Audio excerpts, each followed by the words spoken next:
राजनीति में घुसने के लिए कोई किसी भी स्तर तक जा सकता है। हमने कंगना रनौत को देखा उल्टे सीधे बयान देते हुए, कहा 2014 से पहले आज़ादी नहीं थी, 2014 के बाद आज़ादी नहीं थी। हमने गौतम गंभीर को देखा, फिर उन्होंने भारतीय जनता पार्टी ज्वाइन कर ली, उनके टिकट पर एमपी भी बन गए। अब नई बारी है वीरेंद्र सहवाग की। हम लोग बड़ा चाहते हैं वीरेंद्र सहवाग को। मैं बचपन से उनको क्रिकेट में खेलता आया और मेरे बड़े पसंदीदा क्रिकेटर रहे। लेकिन अब भारत इंडिया नाम विवाद के बीच वीरेंद्र सहवाग जी का एक ट्वीट आया। उन्होंने कहा इंडिया नाम गुलामी का प्रतीक है, इसीलिए इंडिया नाम हटाकर भारत कर देना चाहिए और भारतीय क्रिकेटर के ड्रेसेस से भी इंडिया नाम हटाकर भारत लिख देना चाहिए। यदि इंडिया नाम गुलामी का प्रतीक है तो वीरेंद्र सहवाग जी को कोई ये बताए कि क्रिकेट भी अंग्रेजों की देन है, इंग्लैंड का खेल है।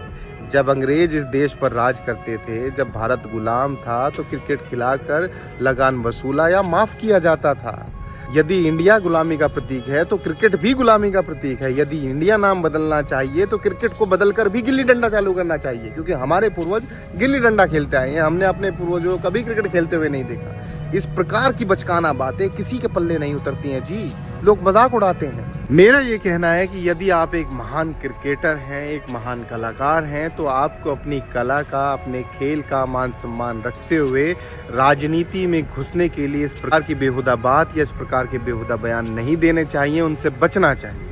ये देश के लिए बहुत ज़रूरी है, क्योंकि देश में पहले ही बहुत सारे मुद्दे हैं जिन पर बहस होनी चाहिए। हम शिक्षा पर बहस नहीं करते, हम रोज़गार पर बहस नहीं करते, हम इकोनॉमी पर बहस नहीं करते, हम महिला सुरक्षा पर बहस नहीं करते। आए दिन हम नए मुद्दे लेकर आ जाते हैं। अब इंडिया को भारत क्यों कहते हैं, भारत को इंडिया क्यों कहते हैं, अमेरिका को यूएसए क्यों कहते हैं, चीन को चाइना क्यों कहते हैं, रूस को रशिया क्यों कहते हैं। हर देश के दो दो नाम तो हैं। अब भारत को हिंदी में कहते हैं, इंडिया को इंग्लिश में कहते हैं। और यदि आपको इंडिया नाम से इतनी ही समस्या है तो आपको इंग्लिश लैंग्वेज से भी होनी चाहिए। अभी एक जो निमंत्रण जारी किया गया प्रेसिडेंट की तरफ से, जिसमें लिखा गया प्रेसिडेंट ऑफ भारत, वो लिखा इंग्लिश में गया। हिंदी में लिखो ना भैया, इंग्लिश में काहे लिखते हो? इंग्लिश भी तो गुलामी का प्रतीक है।